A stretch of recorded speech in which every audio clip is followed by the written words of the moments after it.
যদি আমার মতো ইমো ব্যবহার করে বিপদে না পড়তে চান তাহলে এখনই এই তিনটা সেটিং চালু করুন। প্রথমে আপনি আপনার ইমোটাকে ওপেন করবেন।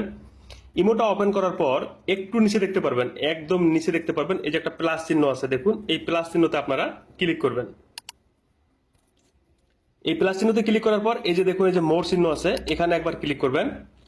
তারপর এখান থেকে দ্বিতীয় অপশনটা দেখতে পাবেন এই যে সেটিংস এন্ড প্রাইভেসি, আপনারা এখানে ক্লিক করবেন। এখানে ক্লিক করার পর স্ক্রল করে একটু নিচে আসবেন। নিচে আসার পর এখানে দেখতে পাবেন এই যে একটা অপশন, এই যে গ্রুপ নামের একটা অপশন আছে, তারপর এই গ্রুপের এখানে আপনারা ক্লিক করবেন। দেন এখান থেকে অবশ্যই আপনারা নো বডি সিলেক্ট করবেন। যদি নো বডি না সিলেক্ট করে উপরের যে কোনো একটা সিলেক্ট করেন তাহলে যে কেউ অপরিচিত ব্যক্তি আপনাকে কিন্তু খুব খারাপ গ্রুপে অ্যাড করবে এবং আপনাকে বিপদে ফেলবে। তারপর এখান থেকে ব্যাক করবেন। দেন একটু নিচে আসার পর দেখতে পাবেন এই যে এই অপশনটা, তারপর এই তীর চিহ্নতে আপনারা ক্লিক করবেন। তারপর এখান থেকে আপনারা এই যে কিছু গ্রুপ আছে দেখুন, private group, publish group, voice club, এগুলো আপনারা এখান থেকে যদি অন করা থাকে অবশ্যই এখান থেকে আপনারা সবগুলোকে অফ করে দিবেন, তাহলে কোনো খারাপ গ্রুপে আপনাকে যুক্ত করতে পারবে না। তারপর এখান থেকে ব্যাক করবেন। দেন এখান থেকে দেখুন এই যে অ্যাড ফোন কন্ট্যাক্টস, এখানে আপনারা ক্লিক করবেন।